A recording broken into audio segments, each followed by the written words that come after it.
Hello students. आज का हमारा टॉपिक है उच्चारण स्थान। ये उच्चारण स्थान 6th और 7th दोनों क्लासेस में है, 8th और 9th में भी है। तो मैं 6th और 7th के बच्चों के लिए ये वीडियो बना रही हूँ। तो सबसे पहले हम पढ़ते हैं कि उच्चारण स्थान होते क्या हैं।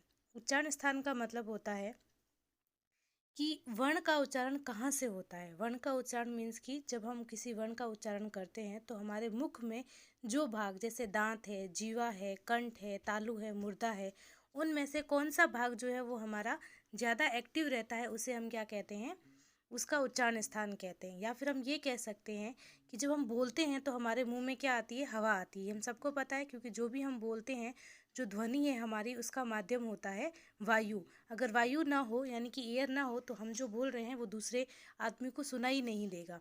इसीलिए जब हम बोलते हैं तो जो हमारे मुंह से वायु निकलती है, तो वो वायु हमारे मुख के जिस जिस भाग को छूती हुई बाहर निकलती है, उसे ही हम क्या कहते हैं, उस वर्ण का उच्चारण स्थान कहते हैं। ये जो आपके ऊपर डेफिनेशन दे रखी है कि वर्ण को उच्चारित करते समय जीवा या मुख के जिस भाग का स्पर्श करती है वह हम क्या कहते हैं, उसको उच्चारण स्थान। या फिर हम ये कह सकते हैं कि वर्ण उच्चारण के समय मुख का जो भाग सबसे अधिक सक्रिय रहता है उसे हम उच्चारण स्थान कहते हैं।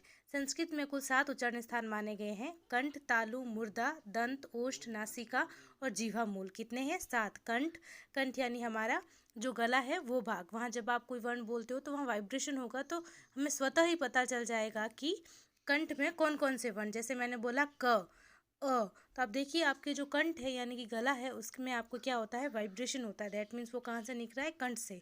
तालु होता है हमारा दांतों के पीछे वाला जो हथेली जैसा भाग होता है, उसे हम तालु कहते हैं। मुर्दा दांतों के पीछे के भाग को, जो दांत का जस्ट पीछे का भाग है, वो कहलाता है मुर्दा। फिर दंत यानी हमारे दांत, ओष्ठ यानी होठ, नासिका यानी हमारी नाक और जीवा मूल यानी कि हमारी जीवा।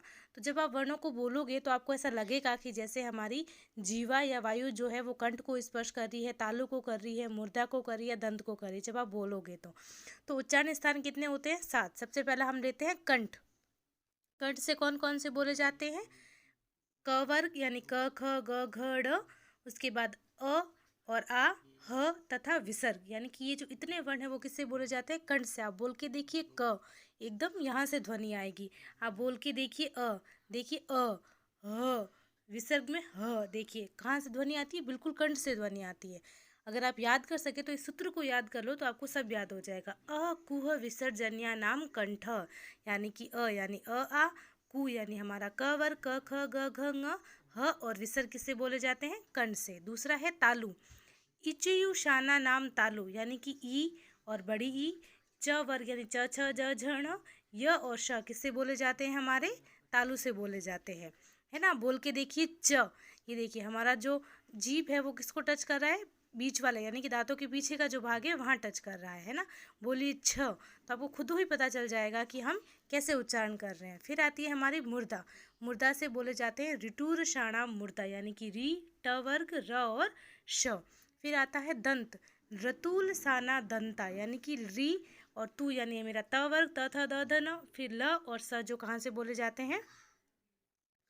दांतों से बोले जाते हैं। उसके बाद में हम आते हैं ओष्ठ। ओष्ठ यानी हमारा होठ, उससे बोला जाता है उपुप पदत मान्या नाम ओष्ठौ, यानी कि उ पूरा प वर्ग यानी कि पांचों प, फ, ब, भ, म और उपदमान्य। उपदमान्य का मतलब होता है जब हम किसी भी वर्ण के आगे, किसी भी वर्ण नहीं, सॉरी, प और फ के आगे अगर हम ऐसा आधा विसर्ग लगाते हैं तो उसे हम क्या कहते हैं? उपदमान्य। आधा कैसे? देखिए ये जब 2 जीरो हैं, ये ऐसे विसर्ग लगाते हैं। अब मैं ऊपर से काट दूँ, ये आधा बचेगा, यहाँ वाला ये वाला काट दूंगी तो ऐसे बचेगा। प और फ के आगे लग जाता है तो इसे हम उपदमान्य कहते हैं। और अगर ये क और ख के आगे लग जाए तो इसे हम क्या कहेंगे?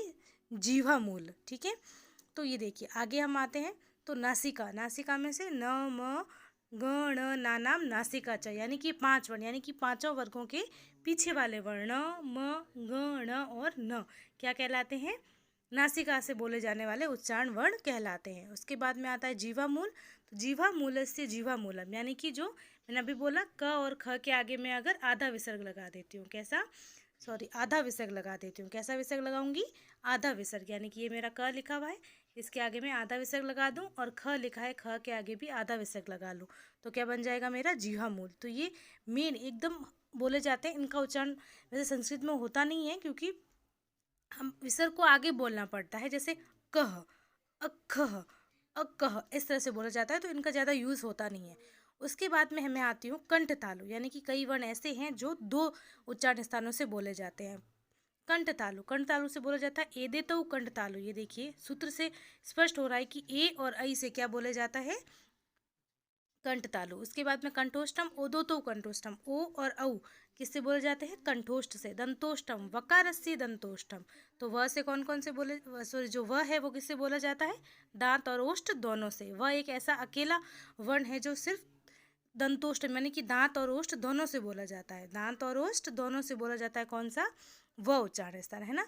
तो फिर से एक बार रिव्यू कर लेते हैं। कंठ से बोले जाते हैं अ कुह विसर्जन नाम कंठ, तालु से बोले जाते हैं ईचु या शाना नाम तालु, मुर्दा से बोले जाते हैं री ट वर्ग और र और श, दंत से लतुल शा नाम दंता, ल त वर्ग और ल और स, ओष्ठ से उ बड़ा उ और छोटा उ दोनों, प वर्ग और उपदमान्य, नासिका से ये पांचों वर्ण न म ड ण न, उसके बाद में जीवा मूल से क और ख, उसके बाद में कंठ तालु, एदेतो कंठ तालु यानी ए और ऐ, कंठोष्टम से ओ और औ, और दंतोष्टम से बोला जाता है व।